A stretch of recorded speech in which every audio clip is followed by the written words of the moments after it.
Welcome, everyone. Happy Science Sunday. We were just here last week, and it's nice to get back again and talk. Scott talked about his first part of talk about the energy and light and special relativity. And today we're talking about my last talk about power and authority, leadership, that kind of thing. Trying to come up with some good ways to move on from this point, talk about how we can use power wisely, how we can control people that gain power, why all that goes on, and so trying to sum up, maybe summarize a little bit what we've talked about and come up with some final kind of discussion. I thought we'd do it more in a sitting down discussion format, and I think Scott's got some topics he'll want to talk about, or else you're not Scott Thompson. But anyways, we'll move on from there. I do want to say somewhat, I thought it was important last time that when you try to do scientific studies about power and authority and so on, you get into some level of difficulty in terms of ethics and how you can set up systems that are powerful or engender power. You're talking about social power, right? Yes. Yeah, not like electrical power. Exactly, right.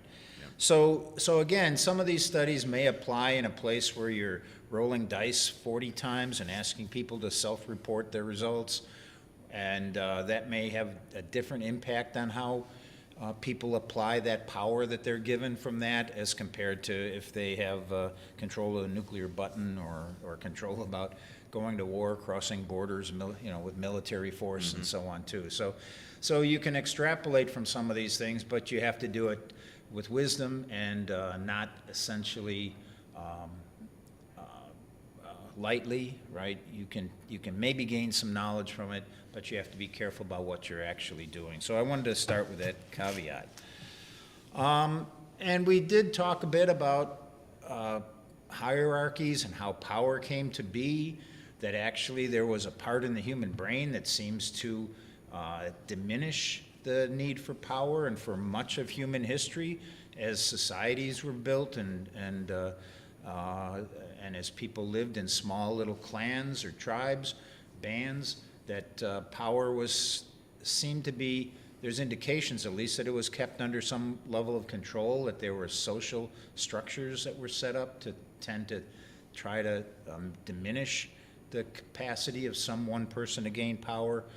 But as things got larger, as agriculture came and as societies got larger and more dependent upon things, and leadership and power and authority came to be.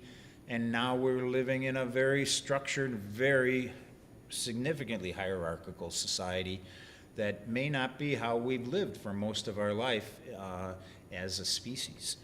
So, because of that, we're not very adept at using power fairly and competently and so on as well too. So there's some level of, one of the most famous structures or the sayings about it is that power tends to corrupt. And we talked a bit about power and its capacity to corrupt, and I think that most studies have shown that that is true, that can happen, and generally is a structure, a result of giving power to people.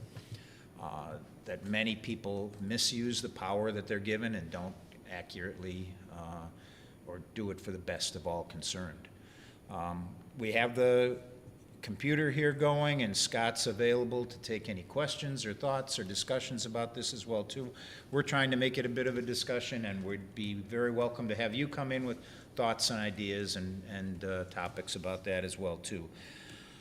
Part of the reason that power does tend to corrupt is that there's a dark triad, I think I mentioned a few times, and the dark triad has been evaluated and studied and so on for many times. The dark triad is a combination of three somewhat negative impacts. Machiavellianism, which is the belief that the ends justify the means, however you have to solve your problem. If you get a problem solved, then the ends that you use to get there don't matter too much if you accomplish what you accomplish. The second part of the dark triad is narcissism, in which people think too fondly of themselves, think overly fondly, appreciate their own talents and wisdoms and everything else to a great degree. And so narcissism compounds in the power triad here, this dark triad. And then the third is even more negative, psychopathy. Anyone that has some levels of capacity or desire to do things at the expense of others, doesn't mind if others are damaged as a result of things, lack of concern for others, no humanity, no empathy for others, right? So those three combine, and it seems like there's been studies that have shown that power can actually be very attractive, like moths to a flame. People that have those levels of, or some levels of those types of dark personality traits are attracted to power. So that's another essence too. We have people being attracted to the potential of pushing their will upon other people's. Well, that's one of the definitions, I think, of social power, is the ability to incentivize, motivate, or affect behaviors in others that they would not otherwise have undertaken. And it's not necessarily that they might not have otherwise have done it, but to lead other people towards your goals, to cause someone to do something that they might be willing to do anyways. They might, by dint of patriotism or greed or anything else, but to get other people to move towards a concept that you have, right? Mm-hmm. So there is this, there's maybe almost a double effect of, first, that people are kind of attracted to power if they have some elements of that dark triad, and there's been a lot of studies. I'll review a little bit of that. And also that we tend to give power to people that seek it, right? If people are really saying, I know what to do in this situation, a lot of people back off and let them have it as well too. So there's been studies in which they have been able to make tests in which they survey people, ask them a bunch of questions. And it's a 40-point test, and it's a level of evaluation if you have psychopathic kind of tendencies. And they say that if you get about 22 on this test, then they give you potential. You have a potential to be a psychopath. I took the dark triad test, as did a couple of my dearest friends, including my husband, who happens to be a dear friend. We took the dark triad test a couple of years ago, and we had different scores. One of our friends, who I won't mention, he won't let you? well, wouldn't be prudent. Not going to do it. One of my friends had a fairly strong tendency to want to actively cause difficulty or regret or pain or vengeance for anyone that he believed had slighted him. Yeah. And this came through clearly in the results to the question, that this streak that we know that this friend has for being vengeful is pretty clear. And this friend has to work. He knows about it, and he has to work against it. But it just seems to be an innate kind of personality trait. Exactly, and then that question then becomes: can you blend in with that, or whatever? Can you fit into society and still get what you're looking for and what you need maybe out of this, without really having to affect other people in a negative manner as well too. So, for example, on this 40-point test, Ted Bundy came in at a 39. So. Oh, really? They got him to take it. Yeah. Nice. Yeah. They didn't answer it for him. They didn't presume what his answers would be. No, as I understand it, he took the test. Okay. And they've done studies in which then they ask people that they know that have taken this test. They've had them do things that tend to lead to demonstrating those dark triad type of tendencies. And then they say, oh, now you can figure it out. Now we know we can take this test. Then they did the same test again, and they told the people to try to imagine what someone else was thinking. So these people get very facile. They're able to take that test in a whole new aura with a whole new challenge to them, and they're able to blend in much more. They can drop their scores if they know that they're not supposed to say certain Yeah. things, or if they're supposed to try to cover something or try to act as if, they care. Well, So- that's something I've read too. There's a man who wrote a book about it. I think he has psychopathy and essentially a complete lack of empathy, and he had to literally train himself using his higher brain functions of, logical thinking and planning and whatnot. He had to quite literally train himself to say, "How was your day?" Or just social niceties that expressed a level of typical empathy, and it was a deliberate affectation on his part. And not only that, but they also did that while they had people hooked up to okay. neurotransmitters, and different parts of their brain would actuate if they were trying to act in a more social manner. Yeah, I know. Do you mind this kind of conversation? Yeah, this is what I'm hoping, yeah. Okay, so there's another thing I saw about one of the ways to train people in conflict resolution and eliciting more pro-social behaviors is role play. Now, for years I ran Dungeons and Dragons games. Some of our viewers may be familiar with that.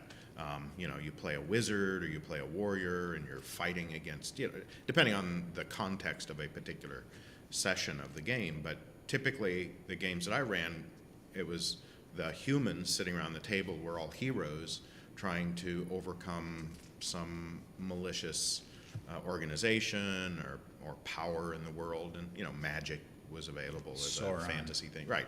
Kind of a Lord of the Rings kind of thing. Yeah. But anyway, one of the things that I've read is that kind of role play where you imagine yourself in different contexts. You reminded me of it when you were talking about, deliberately thinking about what another person feels or thinks. Being able to cultivate an interaction where somebody has to deliberately affect different attitudes or behaviors to try and think through what another perspective would be, those can be really helpful for bringing about pro-social behaviors. Yeah. So there's a lot that's been done about that. Then obviously, you ask, can these people blend in? And we're implying that they can to some extent. And of course, they can blend in and become each of our bosses, right? Well, that's a whole other, right? A lot of the top tier, you're going to talk about that, I'm sure. Yeah. Well, you're a boss, right? Yes. Interesting. Yeah. Yeah. So actually, the studies have been done, and the pretty amazing kind of topics that they develop, but they've given tests. I think there were something like 200 people, usually like 1 out of 500 people, if you take a normal slice of humanity. Americana. Or not Americana, a slice of all humanity, Okay. because you don't want to socially or ethnically skew it either to just Okay. America. All right. But somewhere around 1 out of 500 shows that they're up there on the grade of psychopathy scales or whatever. Psychopathy specifically, or the dark triad in general? Yeah, I'd have to probably review a little bit Okay. about that, but I do have some interesting things. 1 out of 500. That seems like a lot. That's a lot of jerks running around. They gave over 200, well, yeah, originally they'd say out of 500, let me see if I can find this quickly. I can keep talking, fill the airwaves, because silence is abhorrent. This notion that you can deliberately overcome, if you do have some of these characteristics, you can deliberately overcome them. But sometimes they're rewarded by society too. Exactly, right. When psychopathy is sampled in society as a whole, so it's only psychopathy, about 1 in every 500 people scores above the psychopathic threshold of 30. So 1 out of 500 people. But they took 200 a single snapshot of 200 people that were all managers being groomed for the top positions. So these were people that were brought into some type of training for that, and then they gave them a psychopathy study. And 12 out of those 200, which is about 6%, hit the first threshold. But an astonishing 8 of the participants in the study, 4%, rated above 30. So 8 out of 200 as compared to 1 out of 500. Yeah, right. Yeah. So one person scored a 33 and another scored a 34. The average score for male criminals, they say, is about 22. So that makes me think, this whole nurture versus nature. I gave a talk, I think it was a year ago, actually, February of 2021. I gave a couple of talks about power and politics and grievance and whatnot. And during my research for those talks, one of the things that I had come across is this notion that people can be groomed from infancy because of their cultural surroundings, because of their socioeconomic status, because of their educational opportunities. They can be groomed by their micro society, their family, their social context, to fulfill certain roles or exhibit certain behaviors. So one of the things I learned during that study was that a lot of upper management, highly successful career people, lawyers, physicians, etc., have essentially been groomed for those positions. Not by no means all, but a significant fraction of them have been groomed for those positions ever since birth, with exclusive daycares and exclusive private schools and particular opportunities and foreign language exposure and whatnot. So I wonder, and the reason I'm bringing this up, I wonder if there's a correlation between the way that a person's upbringing, the nurture of a person, can enhance or reduce some of these tendencies, and maybe even create these tendencies where they might not otherwise exist, just because of you're expected to be a leader. You are a member of the leader class. You're a member of the elite class. You're expected to take control, that kind of thing. Yeah, I mean, I think earlier I talked about the Kong people in Central Africa who talked about insulting the meat. Right. And whoever was the best hunter was intentionally downgraded and degraded and so on. They went to trading arrowheads so that trading different arrows so that it wasn't necessarily your arrow that you made and were such a skilled technician at making a great arrow that helped you kill this beast, but it was someone else's arrow, and so there was there's a lot that's done in that culture, and essentially most or theoretically most small cultures like that, most hunting gathering kind of cultures, to try to not bring up and not reward people for I wonder if having that these kind happened of because they, behaviors. historically they had really bad experiences with an autocrat or something. Yeah. I don't. Did it talk at all about why that kind of behavior might have arisen? I think that it was kind of what I was saying earlier, that this is a developmental characteristic that it wasn't seen as favorable in smaller bands and tribes to have a powerful person. Bad things tended to happen. But So- that same practice of denigrating or putting a ceiling on how narcissistic or assertive a person could be, etc. That kind of thing doesn't seem to have happened commonly in other even hunter-gatherer cultures. Not that I'm an anthropologist. Right. I think it would be an interesting study and to see, but I know that they've looked in ways that they've done it, they haven't seen in what remnants of those cultures are still around today, or in archaeological digs. They haven't seen like ostentation shown upon certain graves and other graves being treated as not so important. They haven't seen the difference we talked about earlier about the rich would tend to have all the food they wanted and do things that would give them power. And, you know, I mentioned King Henry VIII, who was famous and happy that he was corpulent and Right. fat, and the peasants had no food to eat and were very thin and scrawny, and weight was a significant issue. Pale skin Yeah. and corpulence was a sign of prosperity. Right, Yeah. right. So, I mean, yeah, it changes from societal functions from time to time, and there's a lot in that as well too. But Well, that gets into politics, right? When you start talking about we how could get into society- politics, we could get into Yeah. religion here, we could get into Oh, my quite a lot. goodness. We Yeah. could go. Could we have 3 hours, please? So anyways, the study basically showed that in American society, most hierarchical societies that have developed now, and that there is a level of things that tend to increase or foster some of these dark triad types of cravings in people, and so we pay the price of some of that as well too. So you're saying society does foster some of those. It does encourage some of those behaviors. Yeah, yeah. Especially in the context of, you know, maybe corporate leadership or other professions. Right, we talk about, there's an interesting story, you know the story of Cincinnatus, right?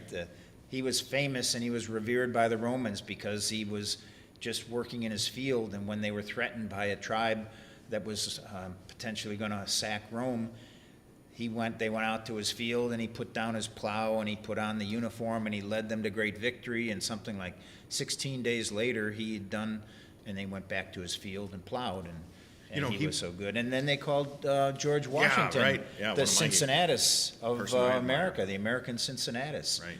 And it was a very typical story. That the story that we're historically told about him is that he was a gentleman farmer that put down his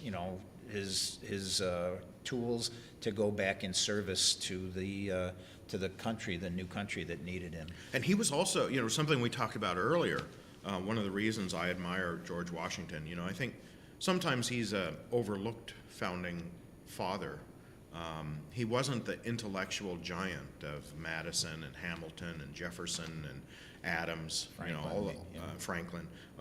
Those other people I just mentioned were, you know, very intelligent people who applied their great intelligence to the betterment of their country in many cases. George Washington didn't have a towering intellect, but, you know, earlier I was talking about people who deliberately and consciously try to overcome an antisocial behavior that they recognize in themselves. Well, George Washington, as I have, according to what I've read, had a horrible temper, just absolutely, you know, hothead, apt to fly into rages. And he consciously controlled that. He'd learned about it, he knew about it, and he would consciously control that tendency.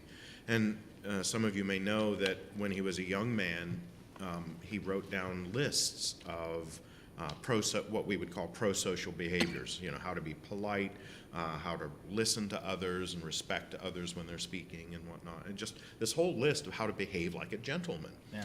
And he wanted to be a gentleman. He wanted to be an English gentleman. This was at a time when the American colonies were part of the British Empire. And so for him, being an English gentleman was the pinnacle of achievement.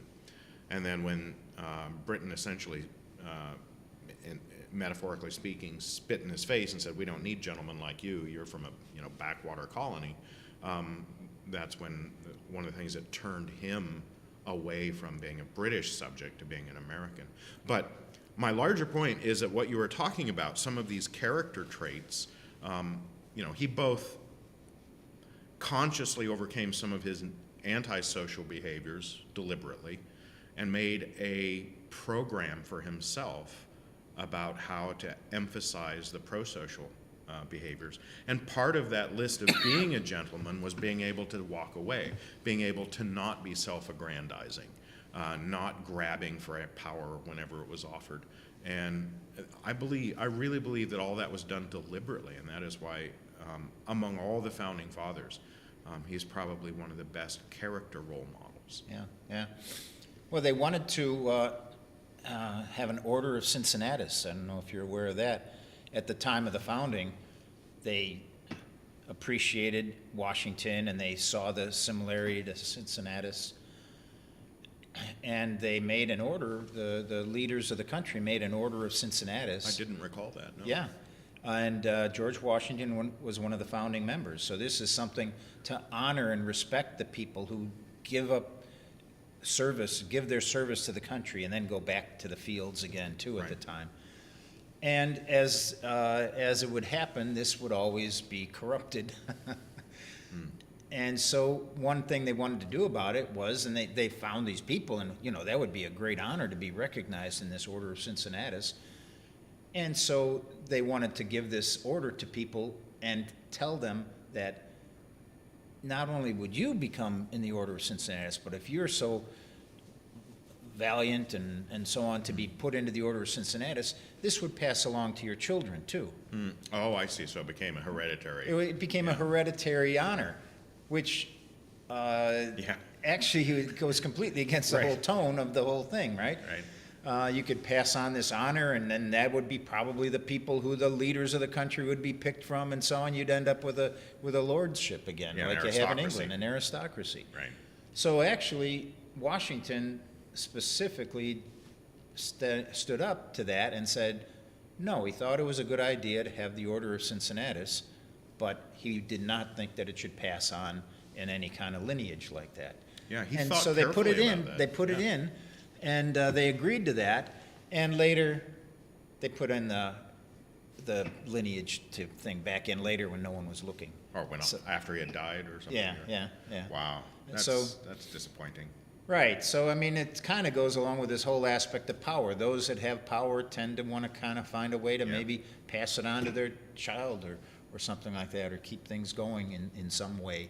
You know, And that's disappointing. one of the things that that I've come across in the field of behavioral economics, which tries to understand human nature and human motivations, largely when it comes to economics. And economics, one of the definitions of economics is that it provides leverage for power. Leverage to incentivize or disincentivize different behaviors. That's one of the ways you can define economics is, it incentivizes people to work, to do something pro-social, to manufacture something or to contribute their labor, et cetera. So in any case, behavioral economics looks beyond the equations of cost and supply and demand and tries to think about what aspects of human psychology play into thinking about economics, which has a great overlap with political behavior as well. And one of the things they found was that people are much more motivated to avoid loss than they are to gain something new. So that's one of the key findings of behavioral economics, is that once you have something, you're much more disturbed, it elicits a much stronger negative emotional reaction to have the thought of losing something. That leads you to a conservative aspect of Right. mind. And to a certain extent, we're all conservatives, we are much more risk averse than statistics would indicate would be a rational choice, Right. for example. And that's because we don't want to give up something we think we already have. And I think this applies to power too. If you think you have control over something or say about something, or you manage an asset, physical or intangible asset, if you are the arbiter of that asset, that capability, you fear losing it. And I think that explains a lot of what we see in political conservatism, for example, as you sleuthed out there, right? Mm-hmm. There's, I don't know that you can say that you can do what our society has done, what humanity has achieved, without power. If you tried to do this in a completely egalitarian system, you're back to small tribes again. You don't have issues of accumulating some level of wealth or capacity to do things. You can't put the James Webb telescope out into space to find out the wonders of the universe without some level of power. A means to, hierarchy, a means to collect money from others and put it towards what is perceived to be the common good. All these different things, the advancements in health, the advancements in architecture, advancements in many different ways. I think you have to be clear and say that without power and hierarchy and structure, those would just not be capable. That's well, they're what collective activities. Right. But, It's what lesser animals are struggling with the fact, and they're working with power in their own realms and so on too. Well, there are social animals, who do, lions and mammals and. Well, if you want to talk about a social animal that has basically come together with some level of architecture and structure and everything, then you start talking about termites and ants and so on, the societies that they've built. But they're not doing it in social interactions in the way we talk about it with communication. They're doing it with pheromones and things like that. Their capacity to build these immense structures that build up from either side of something and come together at just the right height and so on, just phenomenal capacities. But they're doing it, I think, with pheromones and instinct and things like that. Genetically programmed rather than reasoned behaviors. Right, right. But to get to this level of reason, for someone to construct a piano so we can hear beautiful music, for someone to put that all together into an orchestra and have a symphony played and so on, you don't do that with some level of hierarchy and structure and power and so on. Well, that makes me think, your analogy with an orchestra makes me think, when I think back on the definition that I threw out there about getting people to do something that they might not otherwise do, you think about a composer or a conductor for an orchestra. Those people, I suspect, the people in the orchestra, with possible exceptions, but on the whole, they want to do that. They want to make beautiful music. They want to contribute to the sound of a symphony, etc. So, even though there is a composer and a conductor and a band leader or whatever you want to say about it, the people who participate in that are very willing participants. Right, on the right, whole, yeah. in that power structure. Right. And so having power doesn't necessarily imply something nefarious. No, or not malicious. at all. Yeah, Right. right. Like the James Webb Space Telescope. Right, right. Yeah, and sometimes people say power is the capacity to get other people to do something that they wouldn't not necessarily do.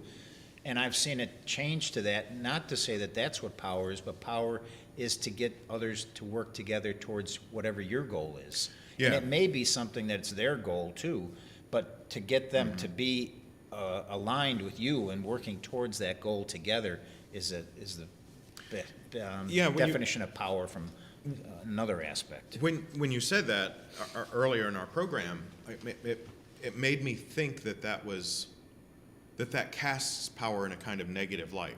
That it's an element of narcissism or an element of egotism to say, I want you to do what I want you to do, right? And I think that kind of casts it through a dark lens of authoritarianism and egoism. The dark triad. Right, and the dark Narcissism triad. Right. and psychopathy. Right. And Machiavellianism, right. But sometimes, power can be wielded in a very benign or even benevolent way. Right. And I think that's what we would aspire to. And I hope that we can get towards some of those kind of talks as well, too. I wanted to bring up a little bit about health and power. There's been studies about that, and does power aid in health, or does it take away from those in power? And they've done a lot of studies on that as well. And actually, they've seen that people that have been in power, one thing they found, those in power are more resistant to disease. And they even checked it with viruses versus bacteria, and more resistant to viruses and so on. Like a president who caught COVID right. and was fine right. shortly afterward. Right. But in many arrays, they've done like statistical studies of life longevity and so on, and those in higher economic strata do better, and they also tend to have more power, and so it's still hard to tease it out what's causing it. If you have more access to health care, you may have a better health outcome as Right. well, too. But then they started seeing that there's other aspects, and you start comparing people in similar aspects. So someone in a certain level of power is living to a certain length, and other people, another group of people, are living less, whatever. And they started studying those people. There was a big study of the civil service population in England, because those people tend to stay fairly hierarchical as they move through their careers and their jobs over the length of their job, and who stayed healthy and who didn't. And it seems like power actually aids in your health, but what doesn't aid in health is stress. So those who had power, they did studies of people that were in power during times of stress, when there were a lot of corporate takeovers in the 70s and 80s. Those people running businesses, those CEOs at that time, markedly had much more health outcomes that were bad. And then they started looking at times in the 90s and 2000s when things were kind of smoothing along a little bit more. There was much less vibrancy, much less stress on these people. And those people in power at that time had longer life expectancies out of it as well, too. Yeah, that makes me think that it seems plausible to me that stress is really the underlier there. You know, they've shown in other primates, I think you talked some about this in maybe your first lecture on this topic, that in hierarchical societies among primates, that the stress levels on the orangutans or chimpanzees or bonobos that are not in power, their stress level is much higher. And we know medically that leads to worse health. They're always trying to read the room. Right. So power, it may not be that power is directly contributing to longevity, but the abrogation of stress as you acquire more power. And stress is a funny term, too. We use stress meaning things, but sometimes people get excited or get energized by stress. Stress, the energy of running a business, you know, maybe making sandwiches for people. You love making sandwiches for people, and they come in and the business is getting bigger and better. That may, you know, you may call it's a very stressful thing, but in a way it's energizing for people too. Stress can be defined by different people in different ways, and if you look at negative stress that hurts you, there's a pandemic going on and no one's coming into your store, there's a lot of issues about, you know, paying the bills, and you can't get people to deliver for you or come into work. And so the stresses that are negative, that don't energize you, are the stresses that Right. hurt your lifestyle. Well, there's a particular hormone, is it cortisol? That's the stress hormone that's correlated with that kind of negative stress you're talking about, and a lot of negative physiological outcomes. You know, adrenaline is another, that prolonged exposure to some of these hormones damages your body. Right, right. But things that energize you and make you feel good and make you say, boy, you know, I got more sandwiches to make today. Some people might term it as stress. The same incident could cause someone else Sure. to feel energized. Yeah, yeah. And one thing that they found, and again, this is a very tough thing to evaluate in social structures, what is causing this stress or what's going on, but they've seen it in human societies in tests that can be questioned as to how well you can apply it all the time, and they've seen it in animal societies, but many times it's said that the best position is really the beta male, the second in command, the second position. So the alpha male is sitting there with all the worries of this and that and what to do, or the alpha leader, female or male, is worried about the challenges of the day, and if you're going to get knocked off your loop by somebody, if you're going to get knocked off your peg by the next people or whatever. Shall we go east or west for better pastures? Right, yeah. So the alpha male tends to live shorter lives with the challenge of fighting to maintain power and so on, and the beta male kind of just cruises along and does well. So interesting studies about power and health and so on too. In the last part, I wanted to talk about how we can attract incorruptible people. What can we talk about? How can we develop it so that, we think of the times and the challenges we face and, and how do we overcome them and what do we do when this guy turned bad and that woman didn't do what she should have done. But what are the ways and in most situations, this is, again, I'll talk first about the science of it, and then we'll go on to a bit more of a communication about what does that mean in our country, our world, and so on too. But one thing is you want to get plenty of applicants for a job. If you have something going on or any kind of position that you want to fill, if you have a lot of applicants, that has a very good effect on stopping somebody from power getting in. You or somebody who has bad designs, a dark triad person. A lot of times if there's just a wide open opening, somebody with fairly poor designs on what they're going to do with it can come and get in there too. So plenty of applicants lets you do it. And proactively seek out the people you want in positions of power. Well, who's the person who decides who gets to be in power? I mean, when you say seek out who you want, does that mean there's a single decider, or is it collectively like a group? Right, I mean, and that has to apply to the situation that you're in.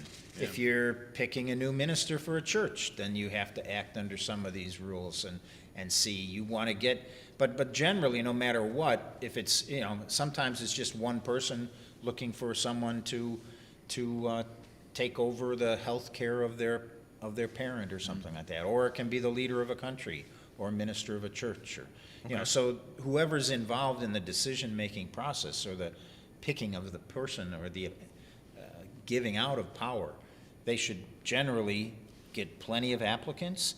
They should seek out people that you want in that kind of position. So when you have somebody that is going to apply for a position, you should try to get that pool, think of who can fit into that pool, and then go and get those people in. A lot of times for positions of politics, people that are doing pretty well and happy with the situation and stuff like that, they say, I don't want to get involved with all the politics and so on. And then it's the people with an axe to grind, or people that have issues, or people that want to maybe throw a monkey wrench in the whole business. Maybe they end up applying for the job. Too much time on their hands. Yeah. Take it on as a hobby. Yeah, somebody says, I'm running this successful restaurant or business. I don't want to apply for, I don't want to go through the whole process of trying to get people to vote for me or whatever like that. So sometimes it's a challenge to go and look for people that specifically you want. The third is devote sufficient resources to screen out corrupt and corruptible people. That you have to say that we are not going to just take everybody at their word. We're going to do some studies, some background work. And give you the dark triad test. Right, yeah. And you try to expand the pool in two means, really. One is you want to broaden it, which is what I've kind of been talking about, getting more applicants, proactively look for more people. And another is to deepen the pool too, and I'll talk about that in a minute too. Imagine that you're got an agreement with somebody, you're going to give them 30 M&Ms, okay? Yeah. 30 M&Ms. You decide, you know how to make M&Ms, you make 30 M&Ms. They're all 30 green M&Ms you make because you just have, that's, as long as you're making 30, right. You might as well make them all green. Why make it bigger? They don't taste as good, the green ones. You make 30 green M&Ms, all right? It's time to supply them with 30 green M&Ms, and anything that went bad in that whole process, if you made 30 green M&Ms, anyone that's broken or chipped or discolored or problematic or anything like that, they're going in the package, right? You get 30 green M&Ms. That's all you made, that's all you got. That's all you made, that's all you got, all right? Okay. So that's a small pool. Right. Sort of like what I talked about, having a police thing that only takes people that decide that they call up and apply to be a policeman or something like that. You should try to potentially broaden and deepen the pool. We need 30 people, we have 30 applicants, they're all in, Right. kind of, yeah. Right.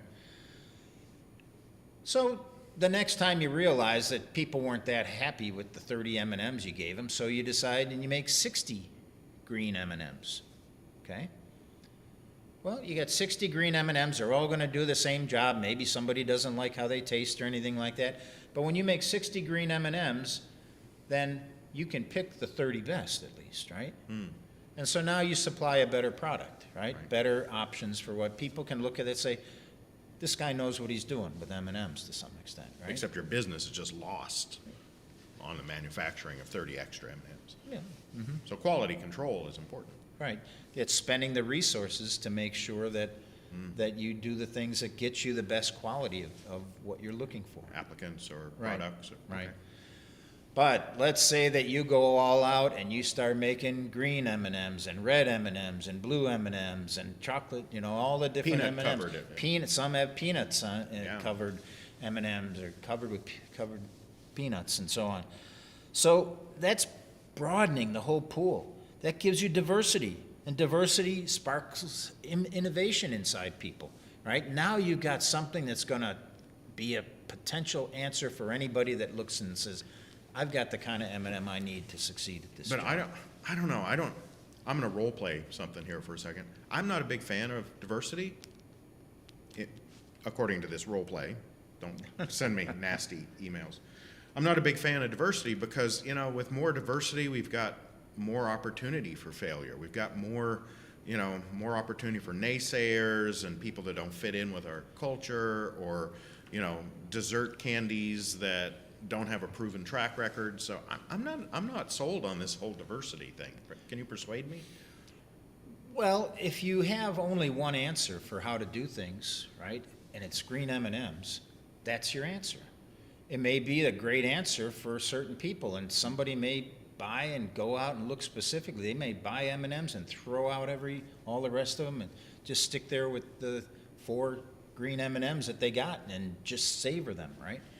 But if you can agree that there's a benefit that each gives to the pot, if there's a different way of looking at things, if there's a different way of doing things, if every one of the policemen that you hire in the city of Chicago all has the same way of looking at every issue, then you have some limits as well, All right? teenagers are hoodlums. Right.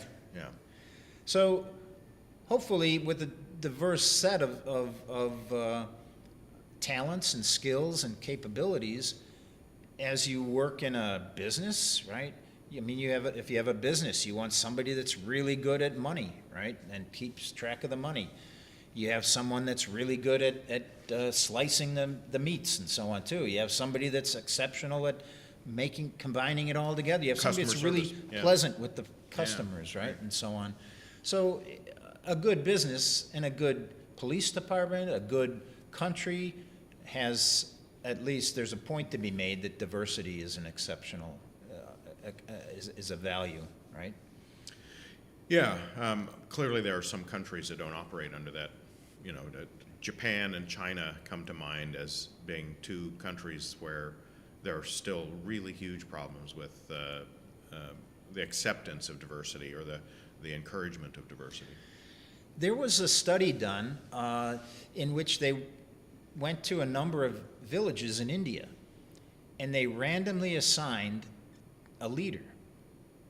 And the villages worked under the auspices of that leader for a while and then reported what went on. And they put women leaders in charge of some, they put older people in charge of some, younger people in charge of some. And they found that diversity, that choice came up with a whole variety of ways that these villages solved their problems, right? That if you had the ones that all had, you know, the typical, let's say, male 40-year-old person in charge of things, all those villages tended to act the same way when they faced their problems that they faced. Okay. So this diverse leadership role gave many new solutions of ways to solve some of the problems that maybe the one group of villages didn't even see as problems, Right. couldn't even address, or chose not to address. So, you know, that's some kind of aspect about the value of diversity as well too, that you get solutions and ways to look at things and problem solved in ways that never would have been done if you constrained yourself to a So small creativity pool. is a good attribute, creativity and innovation, and you're more likely to have those if you've got people with diverse points of view and diverse backgrounds. Yeah. And yeah, I think that, if you start talking about politics in America now and so on, what does that mean in terms of solving problems? If people don't see that any leader addresses a certain group's problems, then they tend to be disgruntled, right? Well, maybe it's because that group just isn't conforming, right? I mean, there's a flip side to this, right? Yeah. If everybody did what I think they should do in the proper way, then we wouldn't be having these problems. So, conformity and consistency and predictability, those are the kinds of things that lead to a happier society. It's all the outliers, these creative types, that are making all the waves. Yeah. Well, I mean, and that's why we have to discuss things in a straightforward, even-handed way. What makes our society better? What does this? How do we solve these things? Not forcing issues, onto people, but trying to develop people in our schooling and ways of doing things that we look at these and address them. That's a very strong point of view. I mean, I think it was a very strong point of view in the 50s, Oh, right. The John Birch Society and so on, and the things that we're looking for everyone to follow a pattern and fit into a pattern and Yeah. fill a mold and Well, they act made- certain ways. If you were a 40-year-old white man, you were supposed to be doing this by now or something, right? Well, they institutionalize things that, are just almost antithetical and would be anathema to some of the founding guiding principles of at least our nation, by putting "in God we trust" on our currency. What about separation of the wall of separation? Making children say the Pledge of Allegiance, sort of regimented, demanded kind of patriotic loyalty. And so that all came about in the 50s, right, where this conformity and trying to stamp, I'm a genuine American on our money and on our people was something that was tried. Right, and that's to me the beautiful story of America is that we've always aimed to try to make a more perfect union, to make a better nation, to look and address it at some of these things. And a lot of it is to deal with how do you have a powerful country like we are that also deals with people without imposing its power upon them. Right. It's an amazing challenge to me. It's monumental. You brought in some stuff about the Constitution and the Founding Fathers, and I think that's, as a add-on to the topic here, I think it's really an interesting point. To me, it's so hard. I think I'm feeling like I'm ready to jump away from the science for a bit Okay. and get into a little bit of just theoretics and politics and so on, not trying to impose any will on anyone else or whatever, but in a way, to me, I mean, there's a group of people that feel that to kneel when an anthem is played is a terrible, unacceptable, improper thing to do and completely disrespectful, right? Colin Kaepernick thing, is that Right, is that the fellow's right, name? right. Yet just said that the actions on January 6th at the Capitol were political discourse. Yeah. That was just defined by a group of people. That was stabbing people with the American flag, right? And Yeah. throwing fire extinguishers Well- at people and so on. And that was acceptable Political discourse. political discourse. Right? Yeah, so there's a couple of sensitivities that I've tried to deliberately cultivate when thinking about some of these political issues. I was listening to a couple of PhDs in having a dialogue about politics. and politics in America. And interestingly enough, they got into the science of conservatism versus more liberal disposition.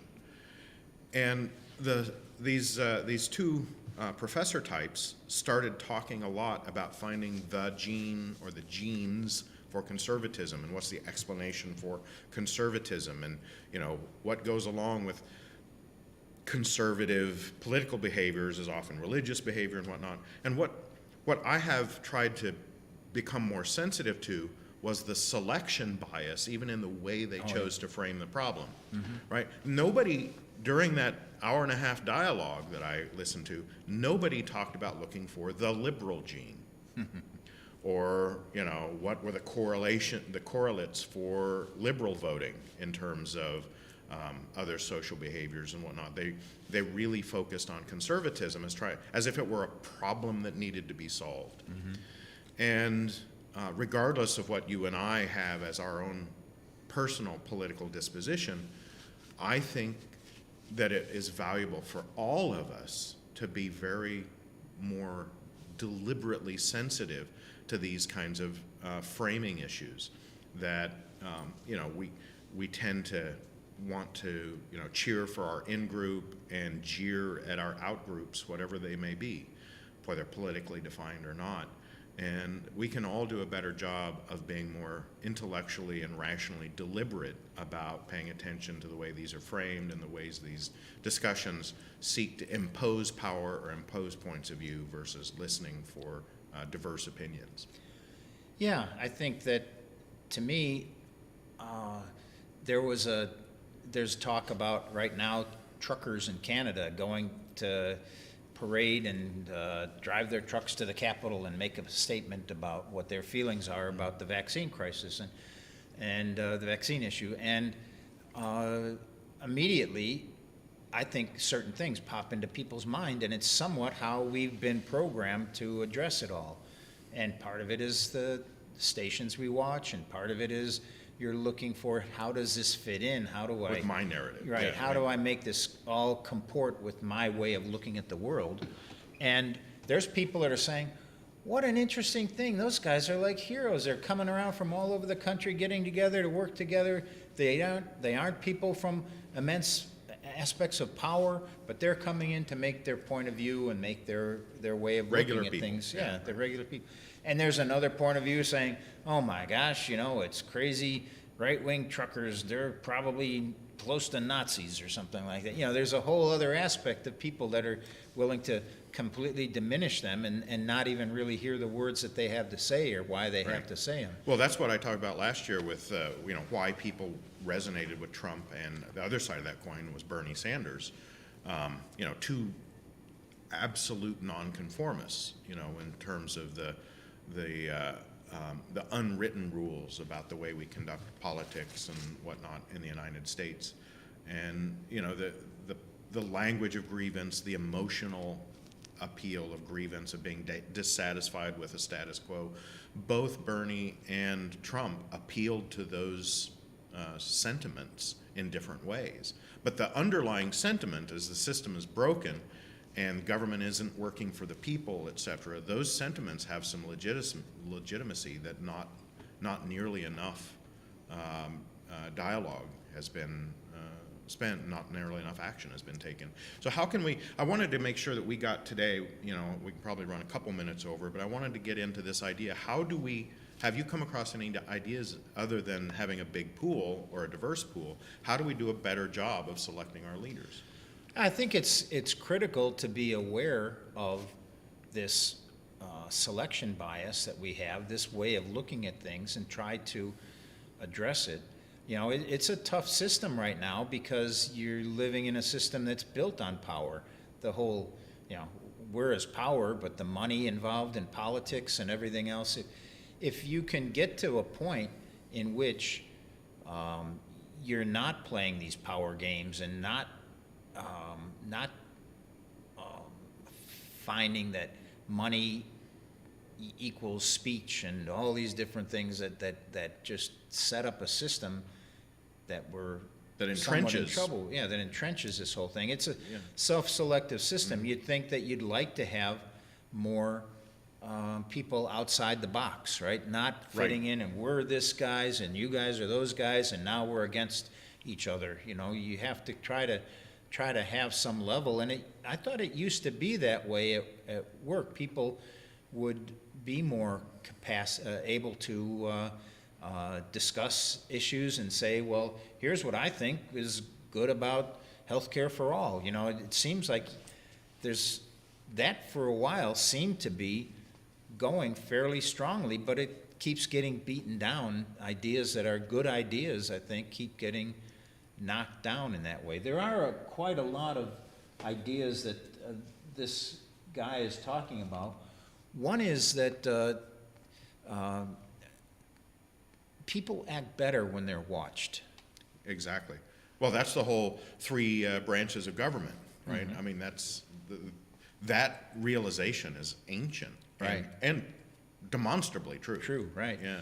Yeah, they've had all sorts of studies of if someone is watched, the scientific studies prove again and again and again.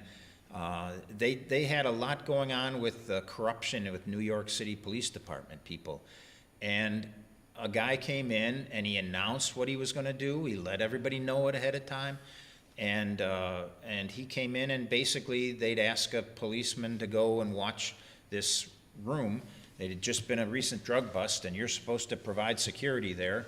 And the DEA will be there, or whoever, in about 4 hours. So you need to provide security to this place. And he'd be sitting in this room for up to 4 hours, and he'd walk in, and there'd be powders, you know, on the table in bags, and there'd be a big roll of $30,000 worth of money or something like that. And the easiest thing would be to just strip off $6,000 or something and stuff it in beneath your vest. But watching them.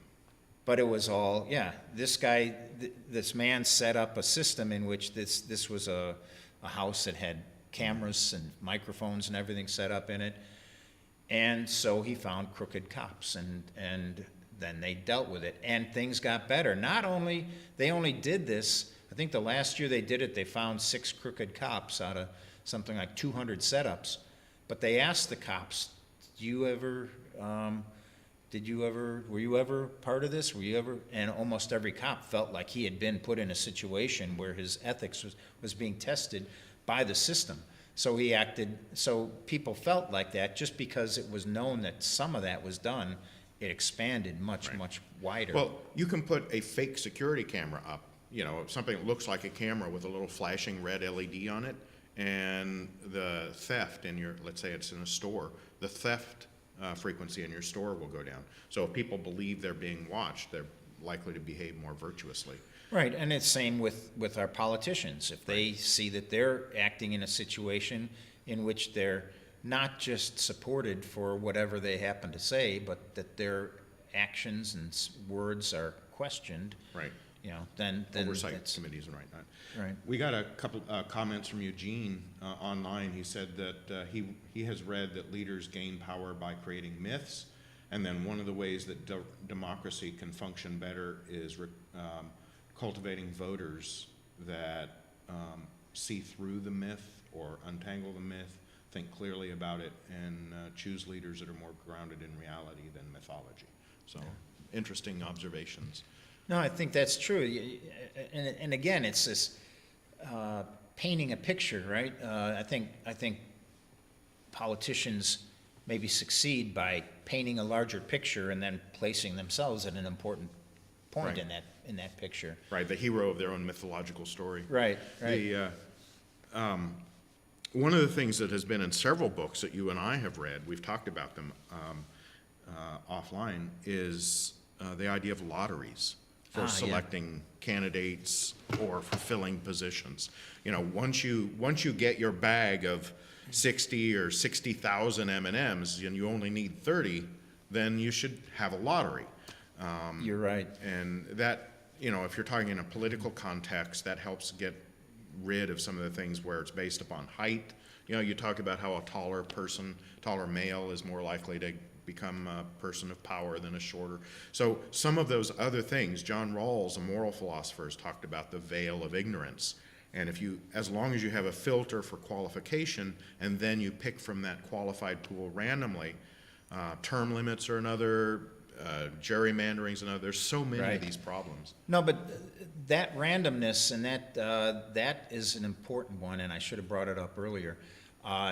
It really, there are things that they had a study, or they had a Englishman years ago. He was a mathematician, and they had a game, a contest at a fair in the late 1700s, and it was guess the weight of the prize bull, and every number was recorded, every guess was recorded. If a 3-year-old kid said 3 pounds or something like that, they wrote it down. Everything was recorded, and some people were monstrously high, some people monstrously low. When they took the median, they knocked out every high and low. The median number was right there, was within a pound of the exact weight of the bull. Yeah, So right. the aspect of that is that then you don't even have to do something where you give a means test to see who can be on this. But if you have committees of oversight or committees of that give input, right? Right. And you have a committee of 20 people who are picked and rotate for a year.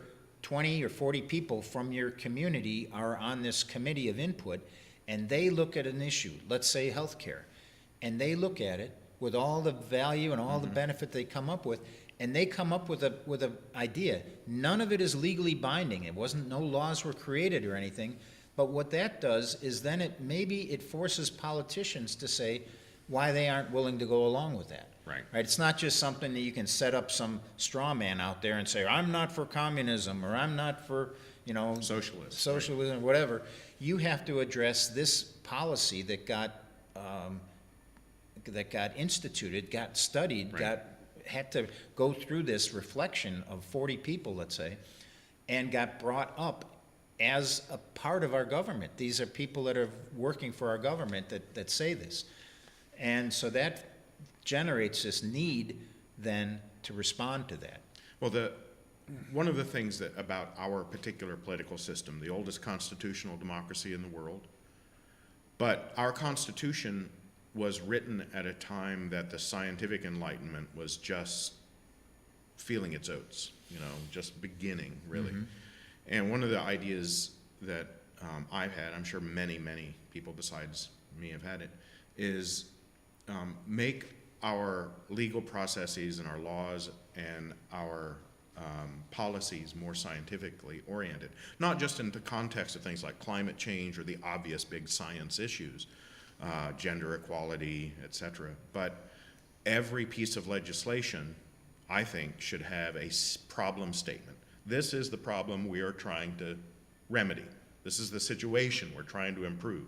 And then it should also allocate funds and resources for testing whether or not that outcome actually happened.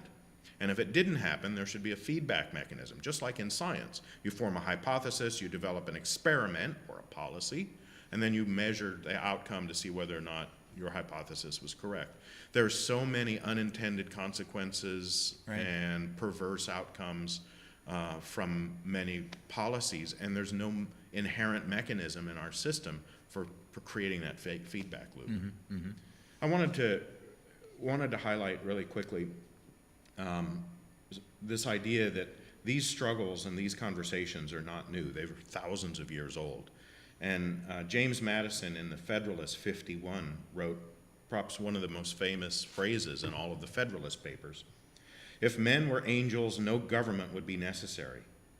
If angels were to govern men, neither external nor internal controls on government would be necessary. In framing a government which is to be administered by men over men, the great humans, right? A little sexist there. And administered by men over men, the great difficulty lies in this. You must first enable the government to control the governed, and in the next place, oblige it to control itself. So this was a sentiment that was expressed 250 or so years ago, and it's still a very salient point Yeah. today. Yeah. No, I hadn't heard that in that way before, but yeah, I think that's critical. We give willingly power to people in a variety of situations, one being government. And then we ask them to treat us in ways that we anticipate should be fair to us, right? Right. And it's a give and take. And if it's not treated well, if it's not honored, if that gift to them isn't honored, then there's a lot of discouragement and antipathy and anger, and we see some of the things we face now as well too. There's not any other situation. I mean, situations in other lands with monarchs or oligarchs or anything else has its areas and levels of problems as well too. This has some aspects of being able to solve by the involvement of people. I think that, if you would say that, I mean, if you take the issue of gerrymandering, like you said, or climate change, and if you got a group of people that were responsible to come up, which we think our government is supposed to do, but if you got a group of people, 40 together, that got there and came up with a solution, and they were given a time frame to come up with a solution for the gerrymandering in the state of Illinois, and then they would present that to the government as a recommendation, and it would have to be followed on. But it would hurt the people in power, right? Right. And that's the problem, is people don't want to give up. So, there are ways to use science, social science, economic science, other practical sciences like climatology and whatnot, to inform our policies. And I think we just do a terrible job of that. And a large part of that is because lawyers are not trained in science or statistical methods, and we end up with a governing class that aren't science literate. And I think that they're involved in power. Power is more important to them than governance and the well-being of all. And that's why this was so interesting to me, and really deserves, it comes into play in so many ways. Why are workplaces not as engaging and enlivening as they could be? Why is our government struggling in so many aspects of what it's doing? It's such an important thing to try to get the power balance relative to a way that good people are in power. People don't go for power and aren't easily accessible to power if they have the dark triad tendencies in them, and we make the world a better place step by step. It's a tough problem because power is so endearing. And we're all flawed. We all have some tendency to want, well, most of us, want power. I assume there's outliers. But we're overcoming some of the antisocial aspects of human nature. Right. And you can see, I mean, I'd say these issues of gerrymandering are directly related to power, right? The power that people have and aren't willing to give up.